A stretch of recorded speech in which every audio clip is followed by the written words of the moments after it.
Welcome to Data Driven Leadership, the education mini series. I'm your host, Dr. Kurt, and today, Paige Kowalski, the Executive Vice President of the Data Quality Campaign. Paige, thank you so much for joining us today. We really appreciate you having on the show. Thanks, Kurt. It's great to be here. Yeah, Or should I I say am. Dr. Kurt? Yeah, Dr. Kurt. Yeah, like the Dr. Phil or Dr. Drew reference there. Yeah, it's it's doesn't get old saying that. It's a newly minted degree. I just finished. So, but thank you. Um, Yeah. So, Paige, I have really been looking forward to this conversation with you. I have always been a big fan of the data quality campaign, and in particular, the content and the thought leadership that you provide in this space.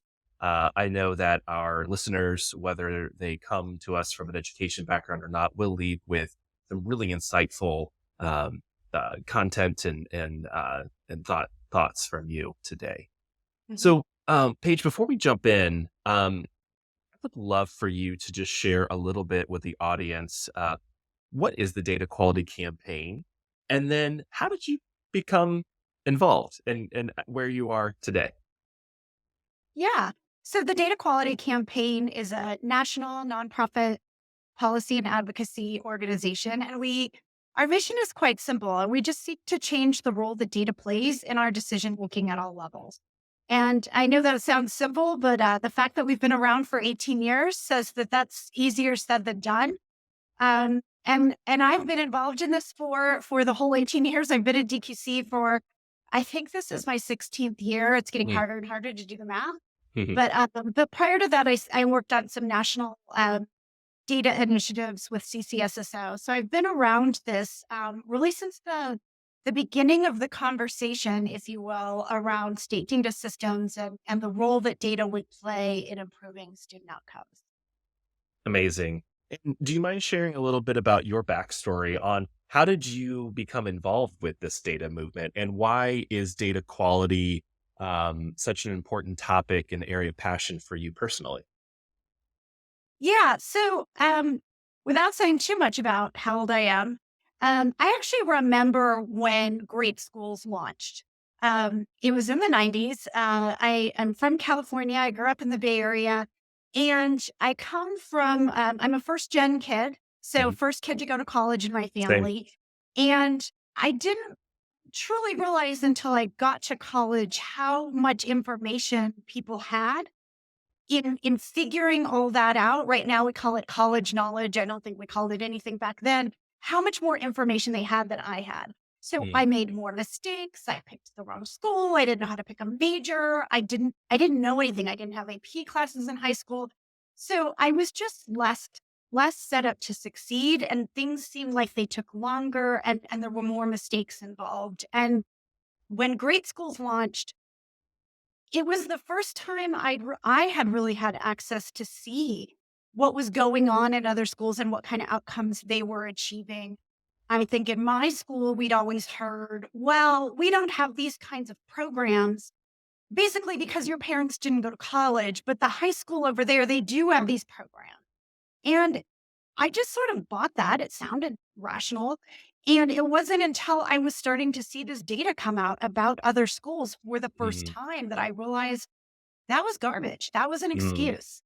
And it really just drove me to seek out ways of getting out better information and lifting up narratives and stories and people who are who are trying to move up that, social mobility ladder, but just get held back because they just don't know. They don't have access. And I came out to DC in goodness, I've been out here for 20 years now, and right after No Child Left Behind had passed, and got involved in some of these conversations around, all right, we're going to have a test score in math and reading in every student in America. What do we do with that? How do we do more with it than just tell the teacher and the parent or send an accountability report to the feds for our money? How do we use that information and actually start to understand what's driving certain outcomes? Who are the kids that are slipping through the cracks in our grad rate? Who's not going to college that could be going to college with some better outreach and better understanding of what kind of programs would lead to that? And that's really what's driven me for the last 18 years is really thinking through, I want to make sure that families who don't have that information have that information. And honestly, you can never have too much information. So I have a son in college and a son in high school. Uh, I have all the college knowledge in the world anybody could ever want. And I still find myself digging through admission rates and, salaries that kids are getting after college because I am paying tuition. It's not cheap, no Yeah. matter how you play that game. Yeah. So I'm using that information now as an adult, thinking through how to help my kids make better, smarter decisions. Amazing. Thank you for sharing a little bit of that with us. And um, I'd really like to talk with you today about state longitudinal data systems, or sometimes it's just shortened to SLDS. We've also maybe heard the phrase P20W, preschool, Okay.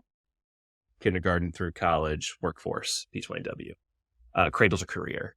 Right. There's many different names out there with some subtle nuances to them. But I would love your perspective on these systems because these systems really hold a promise, a potential to provide parents and educators and even students themselves with access to this critical data that you were just describing. And so for our listeners, if you wouldn't mind just kind of unpacking what is a statewide longitudinal data system, an SLDS, and we'll get into kind of where they are today and where they're going. But this program, and Paige, correct me if I'm misquoting it, it started around 2004, I believe, really, when the federal government started to issue grants out to states to establish these longitudinal data systems, and have evolved since then. And there's just a lot of discussion around these systems today. It's just very relevant, I think. So just to open it up, could you describe for us, what is an SLDS? And then we'll get into kind of the history, I guess, and the evolution. Okay. Yeah. So I mentioned that after No Child Left Behind, we were going to, for the first time ever, have individual data at the state level. And I think what most folks don't know is prior to that, we've always had reporting, right? We've always had data collection and education. We've always had reporting up to the state and to the federal government. That's how money flows, send data Hmm. up, money comes down. But that data was never very good. And it differed district to district, right? We didn't have common definitions or formulas. And so a graduation rate from, I'm from California. So a graduation rate from my home county of Contra Costa County would look very different than the graduation rate from Kern County, California, simply because the numerator and the denominator is different and Mm. it's chosen by the district. And so they would send the grad rate to the state would report it, they'd send it to the feds. And so we didn't have very good data. So when states were charged by No Child Left Behind to administer these assessments, the state had an individual data point for each student for the first time. So the idea was, what else can we bring into the state level, to the state at the individual level that will help us put some context around that test score, right? We Hmm. get a lot of concern about what does a test score even mean for a child? Hmm. Aren't they growing up in certain conditions? Their school isn't resourced properly. They don't have aftercare or enrichment Hmm. activities or access to this or that. Those things are all true and they're important context around that test score, as is family income. But without a means to connect it to that one single data point of the test score, we will never know. And we will never be able to do any kind of analysis and start to unpack the kinds of questions that really matter to driving student achievement, which is, who is it working for? Who is it not working for? How do we learn from our high flyers, from those schools beating the odds, beyond income, right? Because it's the one thing school systems Hmm. can't really change. So to do that, states started to build out what's called an SLDS, a statewide longitudinal data system. And you're right, it was around 04, 05 when federal dollars began to flow for that. Coincidentally or not, that is around the same time the data quality campaign was founded, with the 10 essential elements of an SLDS to sort of provide a roadmap for a state of like, all right, y'all have test scores. Hmm. Let's get courses and grades. Let's get student demographics and attendance and behavior data. Let's get uh, AP scores and SAT scores. Let's get outcomes. Right? Did the student graduate high school? Did a student drop out? There are actually about 20 odd different ways a student may leave a school. So being able to incorporate all of that and link it to the individual student helps you better understand what's going on. The idea of longitudinal, so another sort of knock on these state assessments is that it's a snapshot in time. It's a Hmm. moment, right? You sit down. My son took his SAT yesterday. It's not going to define his whole life. It was the Monday after daylight savings change, so I don't know why they scheduled SAT after that. Yeah, 4 point. Yeah. Maybe they're not score super high. We can have that conversation. But what longitudinal analysis enables you to do is understand, was it a bad day for the student, or is it every year that trend is happening? Hmm. And so it allows you, it's sort of like snapshot is a picture and longitudinal is like a movie. Hmm. It's moving, it's over time, it's got a length to it. And while something may be a fluke, right? We all have bad days where we don't do well. If you see that consistently, there's a clue to a family and a school that there may be a problem. Hmm. The other thing it enables you to do looking longitudinally, especially if you have these other data points like AP scores and graduation and such, is that once you have a number of years of data, we can start to answer those critical questions. Do students who take more AP classes enroll at higher rates in college? And what is that critical cutoff? Is it 1 AP? Hmm. Is it 10? Because that's going to drive how principals and school district superintendents think about their programming. If their goal is we want to increase the number of students who do enroll, if that's their goal, that's not the only goal or even the best goal. But if that's your goal, you would want to know, what am I doing currently in my school that is actually helping kids go on to enroll in school and be successful in college? Hmm. And how do I do more of that? Hmm. And how do I do less of what's not working? Or are there things that are working for some students that aren't working for others? And how do I do that? And Hmm. maybe nothing's working in my school. But now I Hmm. want to know, who are the schools like mine in my state? And this is where that comparable data at the state level comes into play. Because if I design a graduate one way Hmm. and I call the district next door to say, how are you getting such a high grad rate? What are you doing for your kids? And it turns out just their denominator is different. Well, I can change my denominator, but Right. that's not changing outcomes for kids, Yep. right? It's changing and it's changing a number that you report. So they're critical systems to help folks, whether you're a governor or a legislator that's trying to allocate resources and scale up programs, you're a parent trying to understand your own child's trajectory, or you're a school principal or a district superintendent trying to understand what works in for him.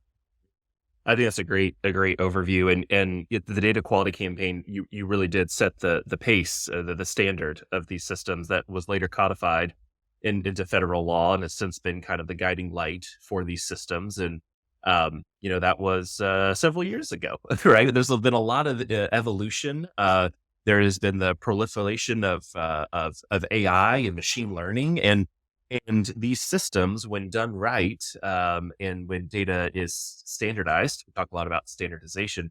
There holds a lot of potential, and I would venture to guess a lot of people who maybe are outside of education don't realize that these systems exist, and they do play a critical role in decision making. As an example, is pivotal in the COVID response and looking at learning loss and trying to understand what was the anticipated gains or outcomes if we were to have had our assessments, and compare that to where students are showing up to try to quantify how many years of academic loss has been endured. I mean, the list goes on and on. Early warning indicators to help predict students at risk of dropping out. All of those things are just phenomenal. And I'm curious, Paige, your take on, over the last, 2 decades of these systems being around, where are we as a country or as a majority of states? And where do we still need to go in order to really tap into the full potential of these longitudinal data systems that are just amassing huge amounts of data, and not just from the education sector? We see them pull in workforce data. You mentioned, employment and wage data. We see early services, early care and service data being pulled in, social services, health data, even. Um, yeah, where are we now after investing in these systems for as long as we have been? Yeah, I mean, so we've made a ton of progress. Um, in the beginning, these systems were largely funded to be K-12 systems. Mhm, The bulk of the work happened in K-12. That's the bulk of the use of the data, the value of the data. It's the bulk of the money going in, bulk of the money that the state spends. And so the question that states began asking of these systems started to make it clear that they wanted to know more than just what was happening inside of K-12. They wanted to understand who's coming into our schools, right? What's happening in birth to five, pre-K in particular. mhm, And then they wanted to know, okay, well, our kids are graduating high school or not, where they're taking a GED or what have you. What's happening to them after? Do they enroll in college? And if they do, is it a 2-year or a 4-year? Is it in state? Is it out of state? Did they get financial aid? Are they in debt? They want to know then, or did they go get a job? Are they in an apprenticeship, which is something that's a new conversation for us all? Or did mhm, they enlist in the military? There are a lot of successful outcomes for young people. Even if you don't graduate high school, there are successful outcomes.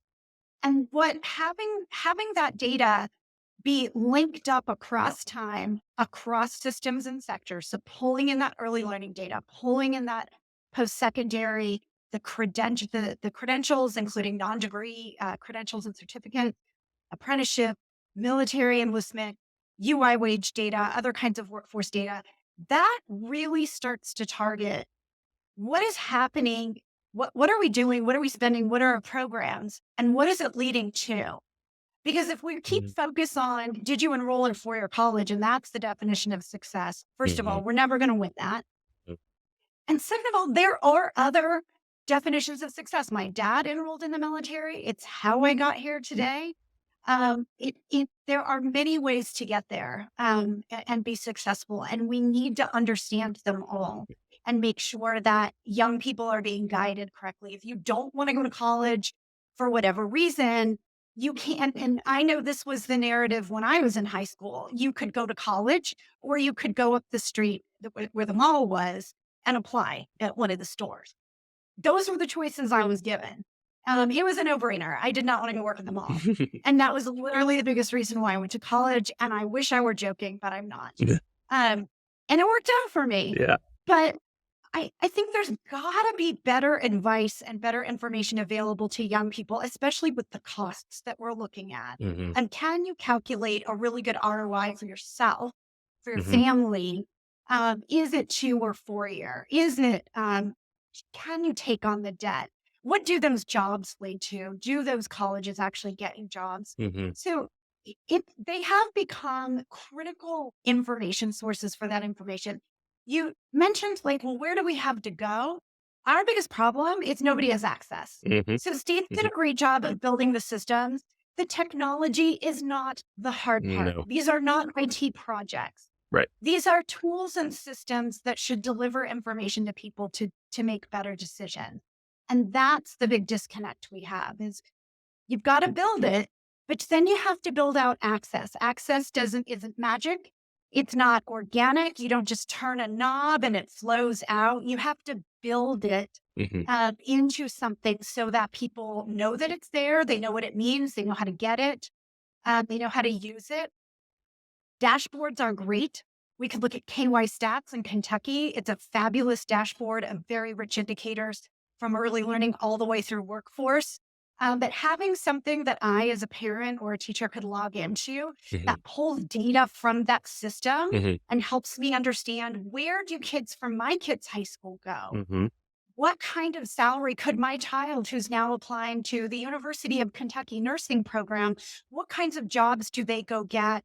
And where is and the best part is if you really build it out, my child is currently a freshman in high school. Are they on track to do that? mhm. What is it? What does the rest of their high school course selection need to be competitive, to go to that college, to get that degree, to get that job and Yeah, earn that wage? And that's where the hard work is left to do. yeah. And it does take money, but what it takes is the recognition upon state leadership that everybody deserves access to that information, that the data doesn't belong to the state or any particular agency and belongs to all of us, Mhm. and that it's time to get it out of the system and into our hands. You made several great points. I'll go back to the first one, and I often quib that uh, states have taken this notion of build it and they will come. We will build these huge infrastructures, these large amounts of data, and people will just come and use it. It'll be great. That didn't happen, to your point about accessibility. And so we have seen this trend of serving data back to schools, administrators, whether it be publicly accessible dashboards or even authenticated dashboards to see row level data, and for students to even see their own data and to be able to manipulate and have agency over their own data. This idea of kind of a golden record or a student data backpack, right? Accessible by the students themselves. We'll be sure to put a link in the episode to KY Stats, and then also to the Indiana Graduates Prepare to Succeed dashboard that Resultant built, and looks at 17 data indicators from pre-K all the way through graduation and beyond. And what that dashboard allows users to do is look at the district and the school level and say, of children who graduated from this high school, where are they now? What is their average salary from this school? And so that, you're right, is what we also see as the next evolution of And these and systems.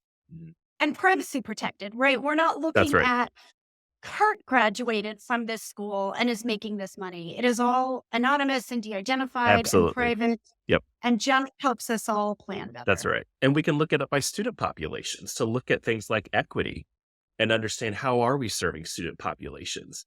And to a point you made earlier, where are there bright spots where we're serving particular populations exceptionally well?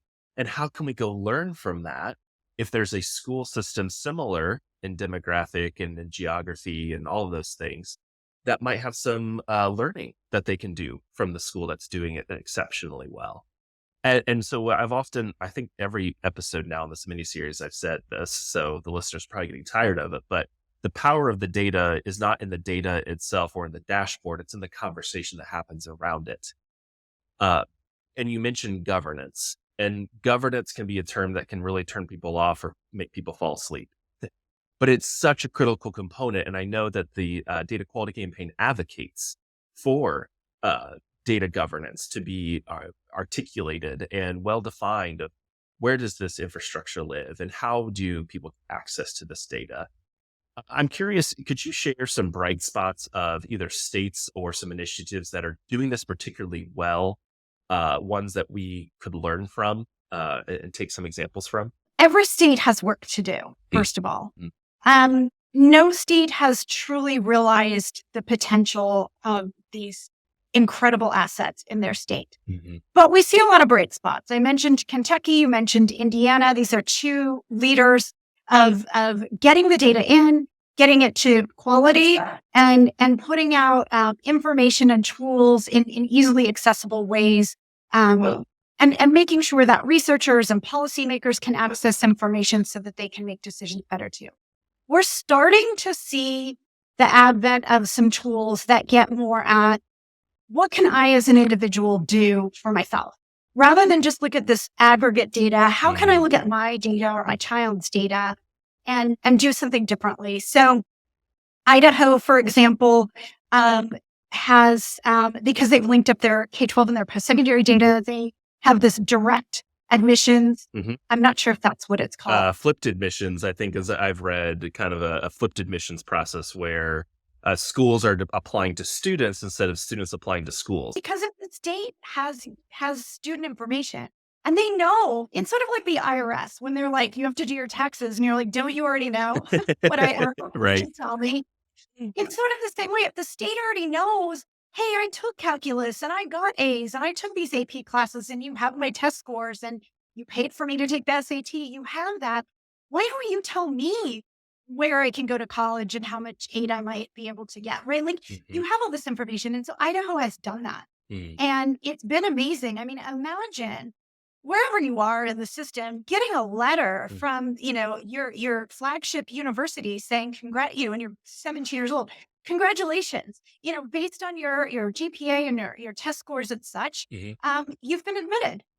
Follow these steps to enroll or apply for financial aid. That's huge. That would have been huge for me as Yep. a high school Same. student, Hmm. to know that I can do this. Yep. Um, and it streamlines it. You may be a kid that was already gonna do that, but if anybody's ever met a 17-year-old, like streamlining that process, really valuable. Yes. And just less work for parents, less deadlines to keep track, fewer deadlines to keep track of. So that's a great example of how do you use all this information and not just do research and put out indicators, but make it work for people. Hmm. We've got examples in California. They're just getting going, building their system, um, which sometimes it's easier to build from the ground up than to try to retrofit an existing legacy system, Hmm. as I'm sure you will know. And in California, they were very intentional and thoughtful on the front end as they are passing a law to say, we're going to build a system.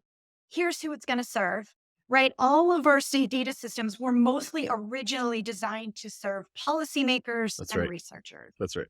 California said, okay, we can do that. And we can build out from the get-go intentionally with parents and guidance counselors and community college presidents and students in mind. Hmm. And so one of the things they're doing is scaling up an existing tool in the state called the California College Guidance Initiative, CCGI, that will enable every student, regardless of which one of the 1,000 California school districts they are enrolled in, to participate in uh, a data-driven initiative that they and their parents and their high school guidance counselors can help them chart their high school journey to align with the post-secondary journey that they would like, that then enables, because too many kids are getting to their junior and senior Yeah. year and finding out, oh, you're not on track to take Right. calculus your senior year. Right. You'll never get into the university of such and such. Yep. And you're like, well, I needed to know that in the 8th grade or the 7th grade. Mm. I don't need to know that now. Like now it's too late.